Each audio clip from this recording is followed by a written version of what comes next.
तुमच्या स्वप्नातलं घर साकार करणारं संगमनेर शहरातील एक विश्वासाचं नाव म्हणजेच जयभद्रा बिल्डर्स. जयभद्रा बिल्डर्स घेऊन आलेत संगमनेर शहरातील मध्यवर्ती ठिकाणी म्हणजेच गोल्डन सिटीमध्ये अत्याधुनिक सुविधा संपन्न आणि अत्यंत आकर्षक नवीन प्रोजेक्ट, ज्यामध्ये 1, 2, 3 आणि 4 BHK फ्लॅट्स, प्रशस्त आणि सुंदर फ्लॅट्स, 24/7 सुरक्षा व्यवस्था, सुंदर लँडस्केप गार्डन, इव्हेंट हॉल आणि पार्टी लॉन, मुलांसाठी खेळाची जागा म्हणजेच गार्डन, जिम आणि योगा हॉल, संपूर्ण परिसरात CCTV, सोलर सिस्टमवरील लिफ्ट विथ बॅटरी बॅकअप, प्रशस्त पार्किंग आणि वॉकिंग ट्रॅक, विश्वास, गुणवत्ता आणि वेळेवर बांधकाम यांचा मिलाफ म्हणजेच जयभद्रा बिल्डर्स. संपर्क 9130 711 811. संगमनेर तालुक्यातील भोजापूर चारीच्या माध्यमातून तळेगाव पाणीपुरवठा योजनेला मदत करण्याबाबत आपण निश्चित सकारात्मक विचार करणार आहे.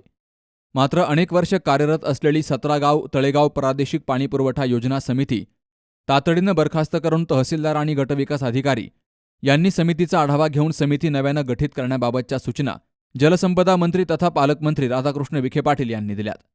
राज्यातील महायुतीचं सरकार जनतेसाठी काम करत असून दुष्काळमुक्त महाराष्ट्र करण्याच्या उद्देशानं निर्णय घेतले जात आहेत. भोजापूर चारीच्या कामासाठी 44 कोटी रुपयांचा निधी उपलब्ध करून दिला गेलाय. भविष्यात या पाण्याचा उपयोग तळेगाव पाणीपुरवठा योजनेला कसा करून देता येईल याबाबत अधिकाऱ्यांनी प्रस्ताव तयार करावा, असंही मंत्री विखे पाटील यांनी म्हटलंय. मालदाडच्या पाणीपुरवठा योजनेला तातडीनं निधी उपलब्ध करून देण्याचं आश्वासनही मंत्री विखे पाटलांनी दिलंय. संगमनेर तालुक्यातील मालदाड येथे जलसंपदा मंत्री राधाकृष्ण विखे पाटील, आमदार अमोल खताळ यांच्या उपस्थितीमध्ये विविध विकास कामांची उद्घाटनं आणि भूमिपूजन सोहळा पार पडलाय.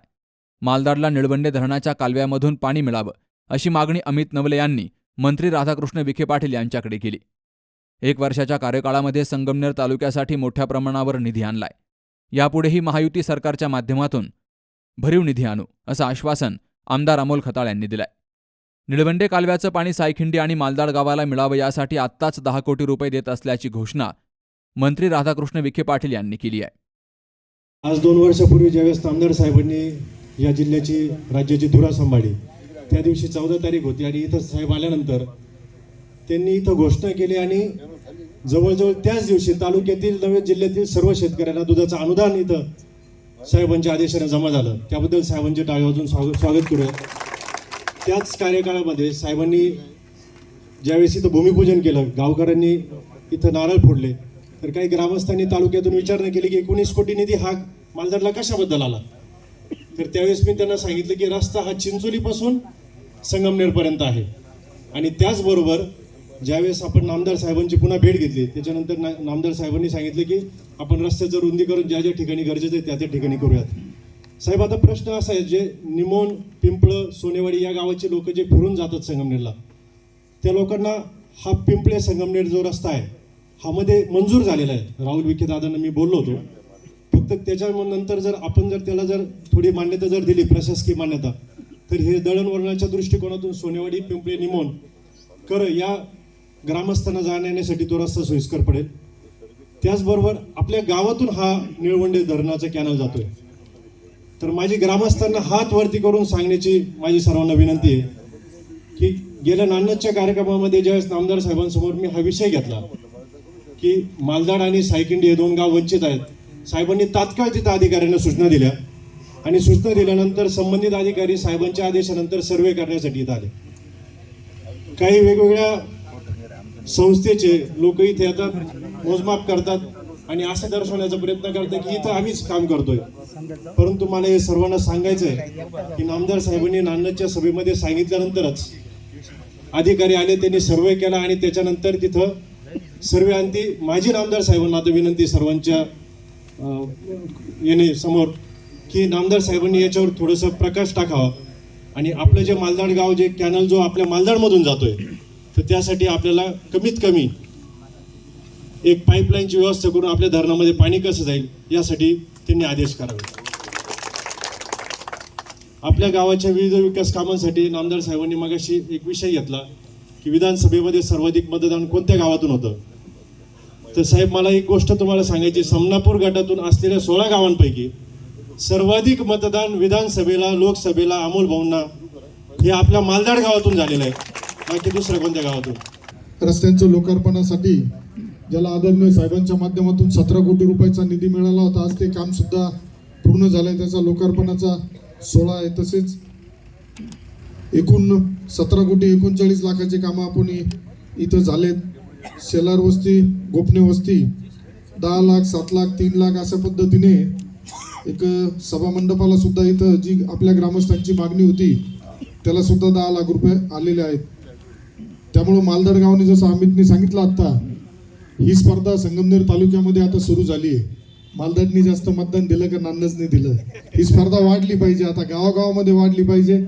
त्याच्या माध्यमातूनच आपल्याला पुढे जिल्हा परिषद, पंचायत समिती निवडणुकीला चांगला तुमच्यातलाच कुणीतरी, जसा माझ्यासारखा एक सामान्य कार्यकर्ता या तालुक्याचा आमदार झाला, तसा तुमच्यातलाच कुणीतरी एखादा जिल्हा परिषदेचा सदस्य, पंचायत समितीचा सभापती, पंचायत समितीचा सदस्य झाला पाहिजे. आज मालदाड सारख्या ठिकाणी खरंच काम करताना बघितलं, सध्याचं वातावरण खूप दूषित झालंय. इथलं काही जण व्यक्ती स्वार्थापदी जरा चुकीच्या पद्धतीने कामं करताय. त्यांना अजून जाणीव नाही संगमनेरचा आमदार बदललाय, परंतु आपल्यावरती जे संस्कार आहेत त्यामुळं आपण कधीच द्वेषाचं राजकारण केलं नाही, चुकीचं राजकारण केलं नाही. परंतु यापुढे जर आमच्या नेत्यांवर, आमच्यावर टीका खालच्या पातळीवरती जर करण्याचा काही प्रयत्न केला तर त्याला जशाच तसं उत्तर तुम्हाला, आम्हाला द्यावं लागेल. आज कोट्यवधी रुपयाचा निधी येतोय आणि हा निधी येत असताना आता गावकऱ्यांची, आपल्या महायुतीच्या पदाधिकाऱ्यांची, कार्यकर्त्यांची जबाबदारी आहे का आलेला निधी हा आपल्या सरकारचा निधी आहे. आता कुणीतरी येतं गावात फ्लेक्स लावतो आणि सांगतो हा निधी त्यांनी दिला, परंतु हे खोडून काढायची जबाबदारी तुम्हाला, आम्हाला घ्यावं लागेल. 40 वर्षापासून तुंबलेला, साचलेला भरपूर पैसा आता बाहेर निघू राहिला. हा यापूर्वी कधी सामाजिक विधायक कामासाठी बाहेर आला नाही, परंतु निवडणुका आल्यानंतर आता तो पैसा बाहेर येतोय. हा तुमचाच शोषण करून, तुमचंच रक्त पिऊन हा पैसा त्यांनी कमावलेला आज बाहेर येतोय. आपल्या भागातील 2 प्रमुख रस्त्यांचं गेल्या वर्षी आपण जे मान्यता दिली, त्या अशपीर बाबा चिंचोली करून अण्णा तुम्हाला बिरेवाडी, सोनोशी, मालदाड रस्त्याला आपण 12 कोटी रुपये मंजूर केले होते. आज त्या रस्त्याचं काम पूर्ण झालंय. आपण तो लोकार्पण या ठिकाणी केलेला आहे. मालदाड ते संगमनेर रस्ता जो आहे त्याला 3,73,00,000 रुपये आपण दिले होते. तोही रस्ता मला वाटतं आज पूर्ण झालेला आहे. मला आठवतं की मालदाडहून सोनोशीला वर जाण्याकरता लोक जातच नव्हते थोडक्यामध्ये, एवढी वाईट अवस्था होती. त्यामुळे आता आपलं गाव त्या निमित्ताने एक हमरस्त्यावर आलेलं आहे. या वरच्या भागाची संपूर्ण वाहतूक आता आपल्या भागातून जाईल. तुमच्या मालदाडला सुद्धा त्याचा मोठा फायदा होईल. अमितने सुद्धा सांगितलं की दुग्ध विकास मंत्री असताना त्यावेळी शेवटचं 14 कोटी रुपये अनुदान आपण लोकांना त्यावेळी वर्ग केलं. शेवटी आपण जे या निवडणुकीच्या निमित्तानं विधानसभेला जो विश्वास दाखवला महायुतीवर,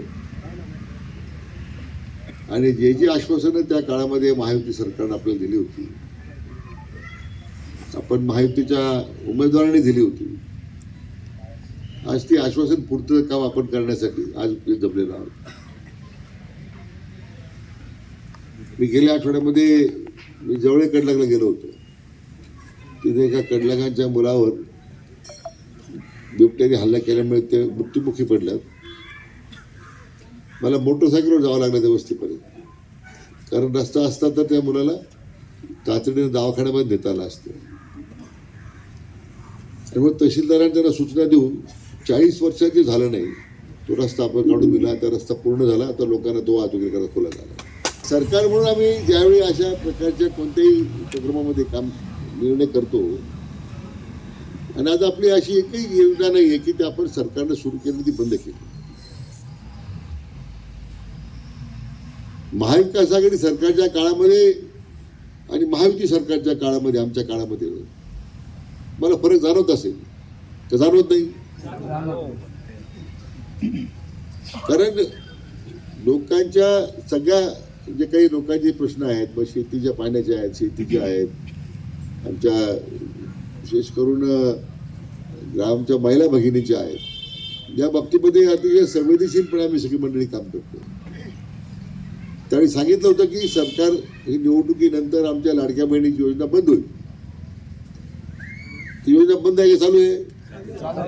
चालू आहे ना.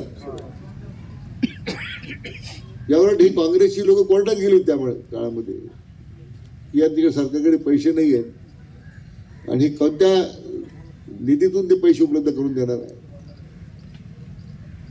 शेवटी लोकांनी निर्णय केला आणि 2024च्या निवडणुकीमध्ये काँग्रेस सहित सगळे सुपडासाप करून टाकले. आपल्या राज्यामध्ये नाही, आत्ताच्या बिहारच्या निवडणुका झाल्या हे तर आपल्या गावात मतदानाचे खोटे प्रकार, खोटं वोट चोरीचा मोर्चा झाला. आता किती वर्ष लोक सत्तेवर आहेत आणि ते आपल्यावर वोट चोरीचा आरोप करतात. आतापर्यंत संगमनेरचे सगळे संस्थेचे लोक तिकडे डबल मतदान करायचे जाऊन शहरामध्ये आणि निवडणूक संपली का पुन्हा जिल्हा परिषदेला गावातून मतदान करायचं. पण त्या वोट चोरीचं लोकांना प्रश्न पडला नाही. बिहारमध्ये काँग्रेसला फक्त 6 जागा आल्या म्हणून या पक्षाचं अस्तित्व संपलेलं आहे. तर तुमच्या नगरपालिकेला सुद्धा ठीक आहे, काय आमचा दुर्दैवाने पराभव झाला असेल, पण तिथं चिन्ह घेण्याचं सुद्धा या लोकांना भीती वाटायला आता मला वाटत नाही की उद्या जिल्हा परिषद पंचायत समितीने ते काय करतील. मुद्दा एवढा की योजना सुरू करताना ते कोणत्या योजना बंद करायच्या नाही. आजही आपल्या 80% लोकांना मोफत धान्य देण्याची योजना सुरू आहे. आदरणीय प्रधानमंत्री मोदी साहेबांनी सुरू केलेली. आयुष्यमान भारतामध्ये प्रत्येकाला घरी 5-5 लाख रुपये कार्ड दिलेत. योजना चालू आहे बंद आहे? एक योजना मला दाखवा की आपल्या महायुती सरकारनं सुरू केलेली बंद झाली. आपण ज्यावेळी वीज माफीचा निर्णय केला, आज 100% वीज माफी अंमलबजावणी सुरू झाली. आता एक साधारण वर्ष-दीड वर्षामध्ये, वर्षभरामध्येच आता मी याला होतो तळेगावला, तिथं आपण आता एक मोठं 15 मेगावॉटचं सोलर तिथं सबस्टेशन बसवलं आहे. मला वाटतं या महिन्यात चालू होईल मोठं, ते 8 दिवसामध्ये चालू होत आहे. म्हणजे त्या 9-10 गावांना दिवसा 100% वीज मिळेल अशा प्रकारची त्या ठिकाणी व्यवस्था केलेली आहे. 100% वीज मिळेल. मध्यंतरी मी आपण कोणत्या गावाला करायला गेलो, कार्य सुरू झालं. आपल्या शिर्डी विमानतळाजवळ आपले कोराळे म्हणून गाव आहे, तिथं आता 6 मेगावॉट सबस्टेशन सुरू झालं. तिथे एक 5-6 गावांना त्याचा फायदा होईल. दिवसा लाईट मिळाली पाहिजे शेतकऱ्यांची मागणी आहे. मला वाटतं 1 वर्षभरामध्ये आपल्या राज्यामध्ये सगळ्याच गावांना 100% दिवसा वीज मिळेल अशा प्रकारची कार्य आपण करतोय. आज मला वाटतं 1-2 वर्षामध्ये सोलर पॉवरच्या निमित्तानं शेतकऱ्यांना सोलर पण मिळतील. बऱ्याच गावांना सोलर हायमास देतोय आपण. आता स्ट्रीट लाईटवर द्यायची नाही, आता सगळ्या स्ट्रीट लाईट आता सोलरवर द्यायची आपण. म्हणजे इथून पुढे माझा प्रयत्न आहे की पुढच्या 3 वर्षामध्ये आपल्या जिल्ह्यापुरतं मर्यादित जिल्हा निवडणूक मंडळाकडून साधारण 50-100 कोटी रुपये खर्च करून आपण प्रत्येक गावाच्या करता सोलर स्ट्रीट लाईट द्यायचा आपला प्रयत्न राहणार आहे. ज्यामुळे बंद पडण्याचा प्रश्नच नाही आहे. ग्रामपंचायत बोजे कमी होतील. आता प्रत्येक प्राथमिक शाळेला जिल्हा परिषदेच्या तिथं स्वच्छतागृहच नाही आहे. प्राधान्यानं मी त्याचा हिशोब काढला 80 कोटी रुपये साधारण लागतील. टप्प्याटप्प्याने ते सुद्धा 1-3 वर्षामध्ये प्रत्येक जिल्हा परिषद शाळेमध्ये मुलांचं स्वच्छतागृह झालं पाहिजे. विशेष करून मुलीची किती मोठी अडचण आहे आणि ते बांधल्यानंतर त्या मुख्याध्यापकाला आणि तो त्या स्थानिक स्कूल कमिटीचा चेअरमन आहे, ते दोघांवर जबाबदारी स्वच्छता ठेवण्याची. नुसतं नावाला काही शुभेचं पण नाही अध्यक्ष मला करा म्हणून काम करावं लागेल. ते मुख्याध्यापकावर कारवाई होईल. आज एवढा पण शासन खर्च करतो आपण. आणि आपला प्रयत्न असा आहे, आता जेवढ्या जिल्हा परिषद शाळा आहेत त्यांना सोलर रूप द्यायचं नाही, सोलरचं रूफिंग करायचं. म्हणजे ती जिल्हा परिषद शाळेला लागणारी जी लाईट आहे ती सुद्धा सोलरमधून मिळेल. आपले जेवढे घरकुल आपण नवीन बांधतोय, आता जे मंजूर करतोय त्या सगळ्या घरकुलांना आता आपण सोलर देणार आहोत. त्यामुळं घरात राहणाऱ्या माणसाला सुद्धा लाईट बिलाची चिंता करण्याचं कारण नाही. आता तुमच्या गावामध्ये काही घरकुल भानगडी झाल्या आहे, त्याची चौकशी करायची सूचना दिल्यात BDOंना. आता भानगडी खऱ्या असतील तर गुन्हा दाखल करायची सूचना तर मी दिलेल्या आहे त्या ठिकाणी. चौकशी होऊ देत नाही. हे चौकशी आणखी 100% कारवाई होईल. माझ्या काळामध्ये आज होत नाही कधी की आश्वासन फक्त देतो आपण. मला गुदगुल्या करता येत नाही, मी कारवाई करतो. हा फरक आहे ना. म्हणून आपण 1 वर्षभरामध्ये आपण जी कारवाई करतोय, घरकुल शेवटी सामान्य गरीब माणसांच्या करता बांधली योजना आहे. आदरणीय प्रधानमंत्र्यांनी एवढ्या मोठ्या प्रमाणात राज्याला सगळ्यात जास्त घरकुल देशामध्ये आणि देवेंद्रजींच्या नेतृत्वाखाली आपल्या राज्याला मंजूर झाली. आणि त्याच्यामध्ये असे गैरप्रकार होत असतील तर ते योग्य नाही आहे. तर 2 गोष्टी मी आता अधिकाऱ्यांना सूचना दिल्या. आता एक तर निळवंड्याचं पाणी उचलून लिफ्टद्वारे आपल्याला देता येईल का, त्या संबंधी 12 महिने मिळणार नाही, पण निदान करणं म्हणून तर आपले तळे जरी भरून गेले 2 वेळा 3 वेळा, कोणता तरी 3दा भरून देऊ, पण ते त्याची पाण्याची अडचण तेवढून मी त्यांना आता सर्वे करायला सांगितलं. तात्काळ 1 महिन्यात मला रिपोर्ट द्या म्हटलं, किती त्याला खर्च येईल काय येईल. पैसे चिंता नाही, पैसे आहेत आपल्याकडे. ते म्हणून आपण जे विधानसभेला जे काही भरभरून प्रेम केलं आहे आपल्या महायुतीच्या उमेदवारावर, त्या दृष्टीने आमचं दायित्वच बनतं, आमचं कर्तव्यच आहे. फक्त 1 महिन्यात रिपोर्ट येऊ द्या. त्या लिफ्टच्या बाबतीमध्ये भोजापूरचं मी सर्वे करायला सांगितलेलं आहे, तर तिकडून किती पाणी येऊ शकतं त्याचा सर्वे करा म्हटलं. दोन्ही रिपोर्ट आल्यानंतर जो योग्य आहे तो आपण निर्णय करू. परंतु मालदाडला पाणी द्यायची जबाबदारी माझी 100% राहील. त्यामुळे तुम्ही त्याची चिंता करू नका. हे फक्त सर्वेक्षण दोन्हीकडे खातं माझ्याकडेच आहे. भोजापूरची परवानगी द्यायची माझ्याकडेच आहे, निळवंड्याला परवानगी द्यायची माझ्याकडेच आहे. त्यामुळे कोणा भेटण्याची गरज नाही, तुम्हाला आवश्यकता नाही. कोणा राज्य दुष्काळमुक्त झालं पाहिजे की माननीय देवेंद्रजी फडणवीस साहेबांची भूमिका आहे. त्याला अनुसरून जर जवळून पाणी चाललं आहे गावाला आणि पाणी मिळत नाही, ती योग्य नाही आहे. त्यामुळे मी म्हटल्याप्रमाणे तुमच्या गावाला पाणी द्यायची जबाबदारी मी घेतलेली आहे. 100% आपण ती कारवाई सुरू करू. आपण त्याला 5-10 कोटी 3 कोटी लागतील, 10 कोटी रुपये लागतील, फार कमी आहे. मी आता त्याला आता मंजूर देऊन टाकतो, म्हणजे अडचण येणार नाही.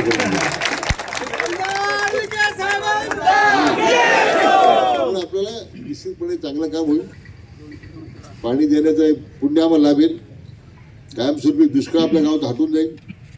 या दृष्टीने ती पाहिजे. निळवंड्याचं पाणी गेल्या वर्षी एवढं पाणी दिलं आपण लोकांना. आता निळवंडे लाभ लोक म्हणतात साहेब जमीन उपाड्या पाणी बंद करा. पुढे पाणी नव्हतं म्हणून पुढचे काढायचे, आता जमीन उपाड्या म्हणून आता बंद करा. घोरपड आहे आमच्या घोरपड आहे काय आंदोलन सुरू. पाणी आलं पाहिजे, पाणी आलं अत्यंत मला फळ तर पाणी बंद करा म्हणतात. आणि यंदा सुधारणा परमेश्वर कृपेने पाऊस चांगला झाला, धरणं भरली, पाणी भरपूर आहे, त्यामुळे ती अडचण नाही. पण निश्चित आपल्याला जी गाव वंचित राहिलेली आहेत त्यांना पाणी द्यावं लागेल. त्या बाबतीमध्ये आपण विचार करू. अमोल खताळ आपले आमदार साहेब सातत्यानं त्या विषयाकरता पाठपुरावा करतात. मी आम्हाला विनंती करणार आहे की ताबडतोब आमच्या अधिकारी संपर्क करून हा सर्वे पूर्ण करून घ्या, म्हणजे मग त्याची अडचण येणार नाही. नाही ते होत राहील. पाणी पाहिजे तुम्हाला, एवढी मोठे तुम्ही संगमनेरला रस्ता करतो, संगमनेर काय जाईल तुम्हाला. या कार्यक्रमाला मालदाड गावातील ग्रामस्थ, महायुतीचे कार्यकर्ते यांची मोठ्या संख्येनं हजेरी होती. निळवंडे कालव्यावरील रस्त्याच्या कामाला 2,09,00,000 रुपये, तर निळवंडेच्या 2 डाव्या कालव्यावरील 10 लोखंडी पुलासाठी 1,13,00,000 रुपये यांसह तळेगाव येथील पाणीपुरवठा तलावसाठी 4,00,000 रुपये, तळेगाव चौकाच्या सुशोभीकरणासाठी 9,00,000 रुपये आणि अन्य सामाजिक उपक्रमासाठी महायुती सरकारनं निधी मंजूर केला असल्याचं आमदार अमोल खताळ यांनी सांगितलंय. बाबासाहेब कडू, सी न्यूज मराठी, संगमनेर. आपल्या डोळ्यांची काळजी घेणारं पोखरकर नेत्रालय आता नवीन ठिकाणी सुसज्ज आणि अद्ययावत स्कायलाइट मल्टी स्पेशालिटी हॉस्पिटलमध्ये. डोळ्यांचे विविध आजार, ऑपरेशन्स आणि उपचार आता एकाच ठिकाणी. मोतीबिंदू, काचबिंदू आणि medical retina specialist doctor Santosh Kishore Pokharkar करणार आपल्या डोळ्यांच्या सर्व समस्यांचं परिपूर्ण समाधान. ठिकाण स्कायलाइट मल्टी स्पेशालिटी हॉस्पिटल, देवाचा मळा, बालाजी अपार्टमेंट जवळ, संगमनेर. संपर्क 02425 29 91 90 आणि 8108 17 63 65.